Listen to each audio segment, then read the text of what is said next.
Hi everybody, I'm Holly Fawcett from Social Talent. Welcome to our Wednesday webinar, which we run every month at Social Talent. This month we're focusing on how sales teams can use headhunting tactics to find leads. You're probably thinking to yourself, how on earth does headhunting work for sales?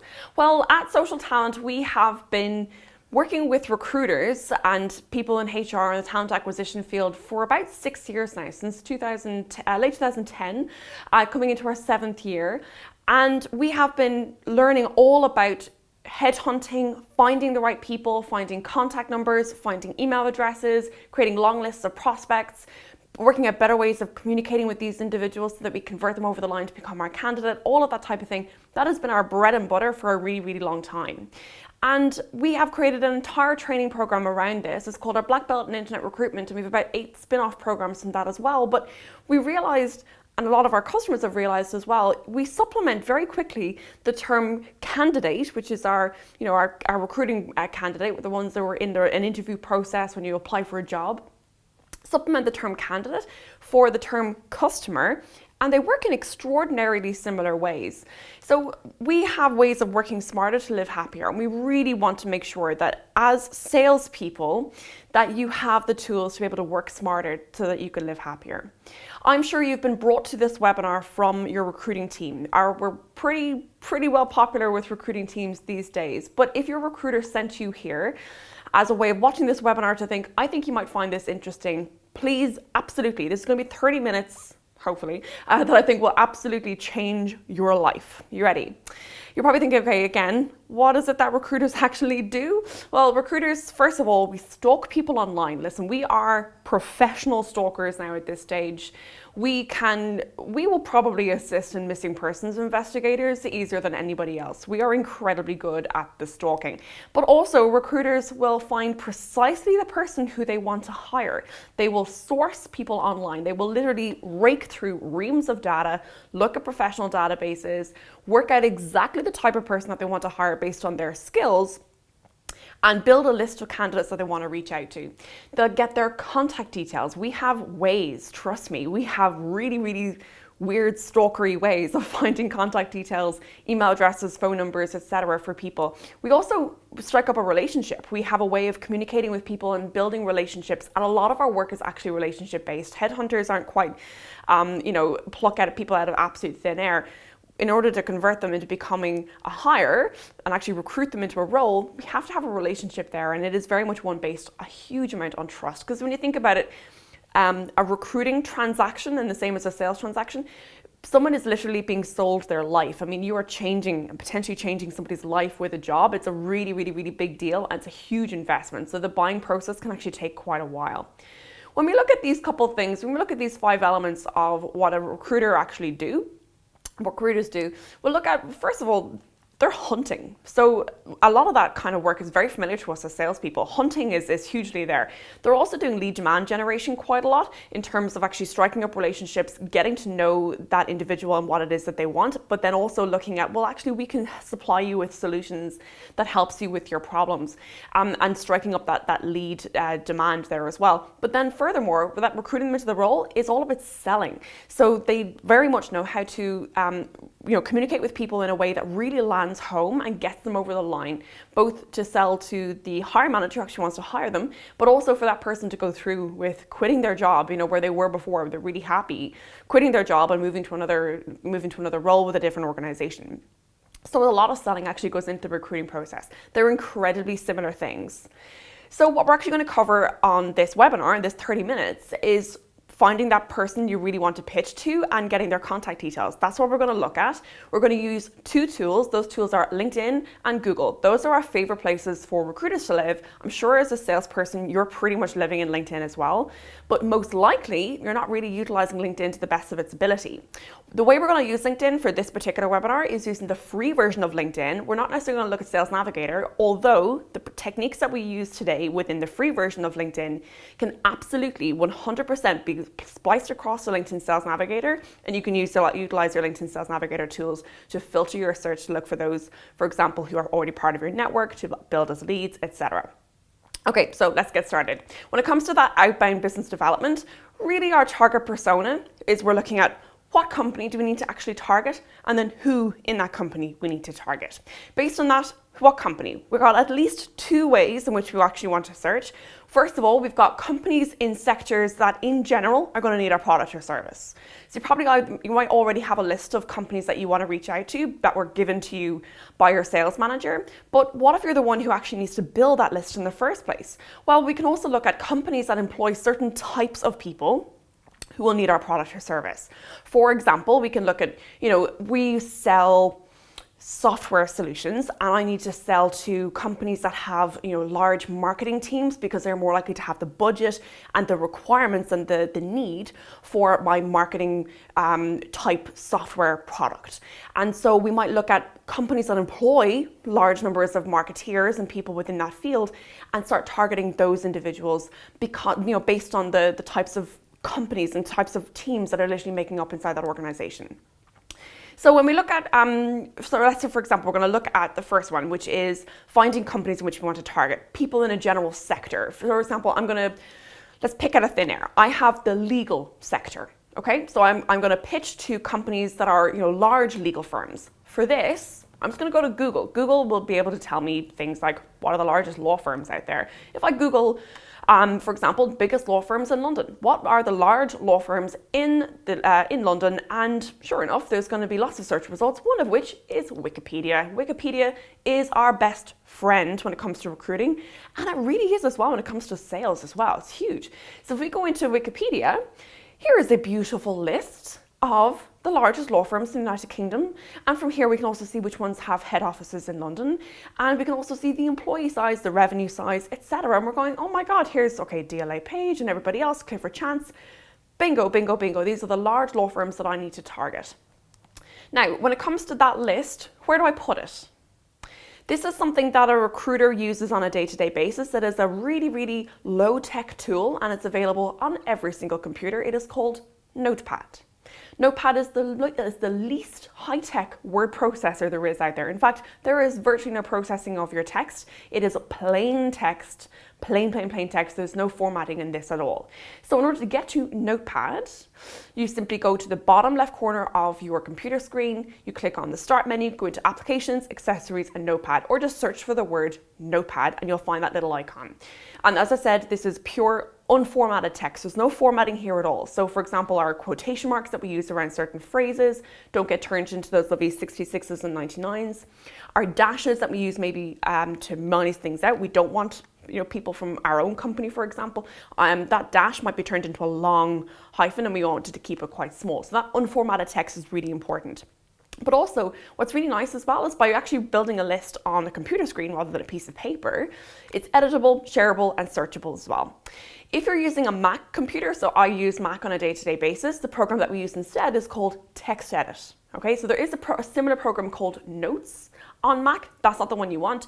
We're looking for TextEdit when it comes to Mac. Okay, let's get started. What does Notepad actually look like? Well, it looks like this. It's really plain, and the text that we use is really kind of 1980s, weird courier text. It's very typewritery. One little trick as well with Notepad, if you click on Format at the top of your screen, click on Format and make sure Word Wrap has a little tick beside it, because that's going to shrink all of your lists onto one page. Other than that, it'll just simply just run off onto the right-hand side. Okay, so where are we going from here? Here's our Notepad, and I'm going to write down the list of all of the the law firms that I came up with in my list from Wikipedia. But I'm building them in what's known as a Boolean search string. This is something that recruiters, again, use day to day. I'm not going to be able to have time, unfortunately, to go into real detail about how Boolean works, but I'm sure you've pulled a Boolean search string together at some stage without probably realizing it. Your own database uses Boolean, whether it's your CRM tool like Salesforce or Oracle or Microsoft Dynamics or any of these other big CRM systems, they all use Boolean search. There is a whole other stream of videos within our Social Talent YouTube channel you can check out as well when it comes to Boolean, the basics of that. For now, let's look at this little string. All I'm doing is I am piecing together all of the phrases. So DLA Piper, Clifford Chance, Allen and Overy, Linklaters, Freshfields, Norton Rose, etc., etc., etc. And in between each one of those, I'm putting in capitals OR. Okay, capital OR, and there's a space either side of that then as well. And what that's doing is it's saying to the search engine, find me results from any one of these companies, from any one of these words. And if any one of those terms comes up in the search, then it'll appear in the search. And that's exactly what we want. There's no point in just looking at Clifford Chance and then just looking at DLA Piper and any other law firm that we've chosen to pick out of thin air. We want to find them all at once because that's using our time. We're working smarter to live happier. Thank you very much. Okay, so where am I going to put this? I'm going to put this now into somewhere like LinkedIn. When it comes to Google, Wikipedia, absolutely excellent sources of information of those publicly available lists. However, it's kind of weak though for discovering who employs people, who employs specific teams, like who employs the most salespeople, who employs the biggest IT team, who employs, IT teams who use very particular types of software. And how do you get that kind of information? Well, that's where LinkedIn comes in. LinkedIn actually tells us information about the individuals who work at those organizations. LinkedIn is a professional network. I'm sure you have a LinkedIn profile by now. If you don't, you need to go back a few minutes and you need to start your LinkedIn profile straight away. LinkedIn is an untapped resource for you at this stage, and you have a bit of catching up to do, but I'm sure you've been using LinkedIn for the moment. You know LinkedIn is a professional network, but it's not just a professional network. Effectively, it is a database of people who work in companies. We sell to people who work in companies, but furthermore, LinkedIn professional network profiles kind of look like resumes, they kind of look like CVs.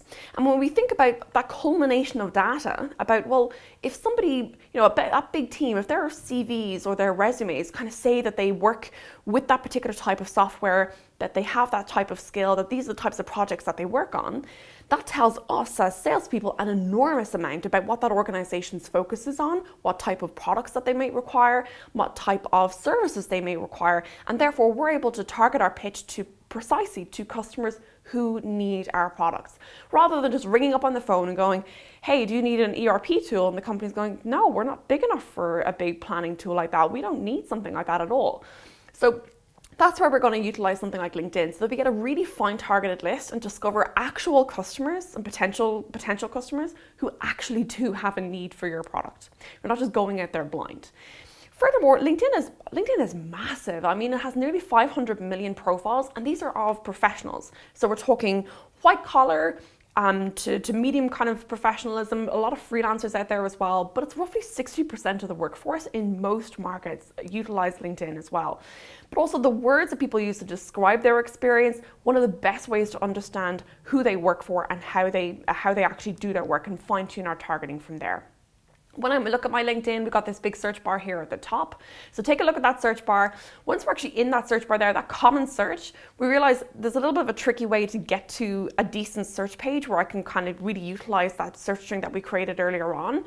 If we click on, we actually click on the search bar instead, and just wait for a little string to load before it says search for people with filters. I'm just going to show you what that looks like now. So when I actually click on that search bar at the top, a little drop will reveal, and I can just click search for people with filters like that. Okay, so when I click search for people with filters, then I got onto this page, and this type of page here is where I'm going to start, piecing together my, looking for people who work at that particular organization. So I have a little keywords bit over here on the right hand side. Once I click on keywords, then I have things revealed to me like last name and first name, although I don't really need those ever. Title refers to their job title. What job title do I need people to reach out to? I need to reach out to the head of procurement or to the director of IT or to the sales manager. That's the kind of job titles I want. But the company field and the school field is there as well for good measure, and they're absolutely brilliant. That's exactly what it is that we're looking for. So when it comes to finding target companies on LinkedIn, so using Wikipedia for building lists is amazing, but what if there isn't that type of list available on Wikipedia? Well, I'm going to utilize LinkedIn for this. So here's an example.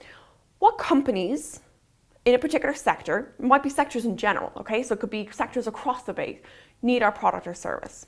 So for example, what food companies are based in Sweden? Random market, something I don't particularly know very much about. I wouldn't be able to just list off a load of food organizations in a territory that I am pretty new to, okay? Here's where we start thinking of words that relate to food. Okay, so remember we had DLA Piper or Clifford Chance and a load of other organizations and law firms that we found from Wikipedia. Here, we don't have companies that we can just pick off in thin air or from a list like that. We're gonna have to think of, well, the word food, okay? What other synonyms are there of food? What else means food? Remembering that search engines Google's fairly smart, but search engines in general are actually pretty stupid. They really don't know the difference between food, singular, and foods, plural. So we need to write both of those keywords. Somebody may say, I work in the food sector, or my particular division is working on dairy, or my particular division is working on meats, my particular division is working on fresh fruit and vegetables or produce. And that type of thing, those words mean that they work in the food industry. So let's piece them all together in that little Boolean search string as we had earlier on. So start thinking of those synonyms. Food or foods, or beverage or beverages, or drink or drinks, or dairy or meats, or confectionery or chocolates, plural. There's loads of other terms we can throw in that search string as well. Let's go with this one for the time being. So for this, we're just going to use the keywords part of LinkedIn, which is that top search bar, and then the location field. Okay, so I'm going to piece together that search string that we had from earlier on. So I'm just going to pop in my copy and paste in that food search string, like so, click search. I'm going to go down to my locations down here, plus add, and type in Sweden. And then from there, I'm going to say, yes, I do also want to include first degree, second degree, and third degree networks. All right, so now I have a full list of people, a huge list of people. But what's really, really cool, if we look down here on the right-hand side, we have a list of current companies. And those are the biggest companies, the most number of employees, starting with the highest number of employees to the bottom. But LinkedIn will only show us the first 5. Here's where we get that little notepad out again. And if I can start building my search string. So my search string starts with Arla Foods, or Tetra Pak, or Orkla Foods, or IKEA, or Lantmanten. I can't pronounce that, unfortunately. I don't speak Swedish. And there's my Boolean search string. So those are a list of organizations in which I want to work for. Here's something kind of interesting though. What if I were to remove people who work from those companies from my search? So in exactly the same way as we would do within our CRM search, we would do minus. If we want to remove a particular organization from my search results, if I'm looking in our own database, we'll do minus and remove the keyword. Here we can use the minus as well, but I'm simply going to put the minus in front of the bracket. So if I go in and say, right, let's pick in for those companies and say minus that particular, all those organizations, it's going to remove everybody from that particular search. So I'm getting less results here now than I had before, which is perfect, about 3,000 less people. And again, this new list of current companies, I now have a brand new list of people. So I can now say, right, I have those first 5, and now I have a brand new, the next 5. So ICA Gruppen, or Lunds University, or Scandic Hotels, or AF, or Mondelez. And I'm going to minus the rest of them as well. So I'm going to continue with that minus search string, load the next 5. So keep adding companies to that search string, and minus at the very beginning, of your parenthesis, your open parenthesis at the beginning and the end. If you put the minus there, that'll be really helpful. And keep adding those companies until you get a satisfactory list where these are the 20 organizations that I'm going to target who I know work in the food industry in that particular territory. Isn't that really, really interesting way of finding target organizations that you never really thought of? All from recruiting and headhunting. Now, we need to become even more targeted, because it's all well and good looking for companies in a particular sector. What about companies in that sector who use the type of tools that we are selling, or the type of services that we are selling that relate to our type of buying triggers that it is that we have? Sometimes knowing that they employ lots of salespeople is not just focused enough. Adding that element of criteria that implies that the company has a use for the product or service selling gets us much, much better results. So for example, those companies in the food industry again that use an ERP tool. Okay, so that ERP tool, we can think of keywords like ERP, and then some vendors like SAP or SAPCO, which is the particular module of SAP we're looking for, or Salesforce or Oracle or Dynamics, or Enterprise Resource Planning, which is what ERP stands for. And remember, whenever there's a phrase, whenever there's 2 or more words, and the same way we do in Google, or inside our CRM tool, we're putting them in quotation marks. So now I'm going to copy and paste that full search string, the whole thing, into my keywords within LinkedIn. So I'm going to copy and paste the whole thing and click search.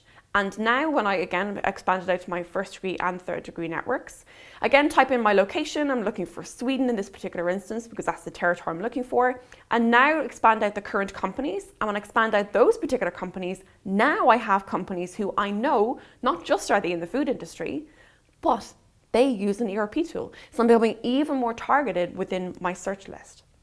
Really, really helpful for getting us really good people. So now let's take another example where we have companies in the banking industry that use a Unix or Linux environment. So a Unix or Linux environment is like an open source platform rather than like a Microsoft platform, which is what the vast majority of us in the workforce will use. We'll use Windows or a Macintosh, we'll use the Mac OS then as well.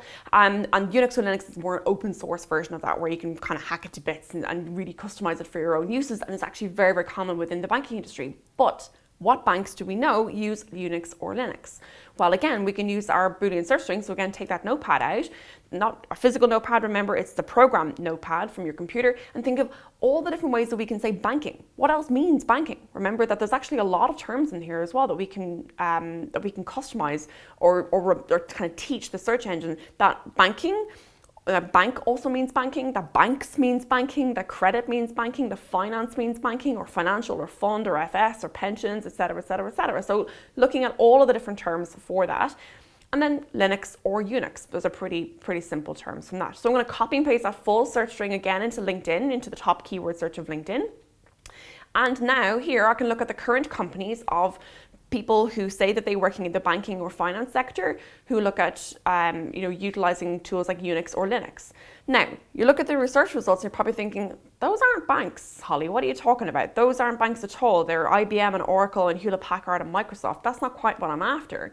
And you know what? You're dead right. They're not exactly what you're after. In this particular case, then we might actually just look down here at the industries section and just take the banking industry, or the financial sector is there as well. If we take banking and now look at our search results now reflect more likely the companies in the banking industry, the employees who say that they work in the banking industry. And this is the result where these particular organizations are banks who work in Linux or Unix. So Bank of America or Citi or HSBC or Standard Chartered or Credit Suisse, etc. And again, I can customize that by location and look for banks in the particular territory that I'm covering, and look for individuals within that team. But we're really looking at the data. What companies do those individuals work for? And based on our search string, we know that those companies have a use for our product or service. Again, really useful way of using recruiting techniques to headhunt effectively our prospects in this one. So now we're looking at, who do I reach out to? Who's your buyer? Think of multiple ways of phrasing the job titles of those who you actually want to sell to. Let's say, for example, I'm looking for a procurement director, okay? So procurement or purchasing or buying or buyer.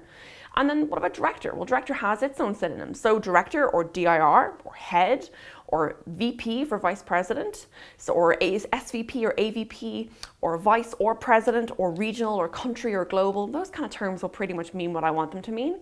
Again, if I copy and paste that full thing into my search string from earlier on, and now reflect everything else. So I'm going to look just at those particular individuals who are in the procurement side. So I'm going to copy that into the title field of LinkedIn, then grab the rest of my search. So the whole thing around banking, copy and paste that into the top search bar of LinkedIn and click search.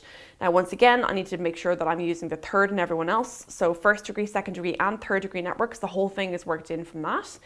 And now I am left with a list of individuals. These individuals actually work in the sector that I'm looking for, but these are the people who I actually might want to go out and reach out and contact. So these are people who are director of procurement, who are the global vendor managers, the head of procurement, the directors of purchasing, etc. And they all have different weird and wonderful job titles. If I were just to look for head of purchasing or head of procurement, I won't find half of these people because most of them actually have very, very different job titles to what it is that we would ever imagine them to be. That's the power of synonyms. That's exactly what your recruiters within your business do on a day-to-day basis. Really, we need to look outside of ourselves within the sales field and look at what other industries are doing to find those types of prospects. Let's say, for example, I'm going to pick on one of these individuals. I'm going to pick on Dermot. So I'm going to pick on Dermot's profile. Let's look at Dermot. I can look at his LinkedIn profile. I can connect with him on LinkedIn. I can send him a LinkedIn email. If I don't have any email credits, I'm going to have to look at other ways to communicate with Dermot. What other ways can I communicate with Dermot? Well, I can email him.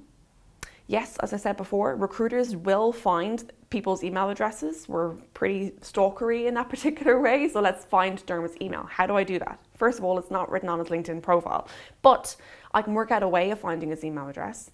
So Dermot works for an organization whereby the particular company that he's working for is called Icon PLC. So this is where Google comes in.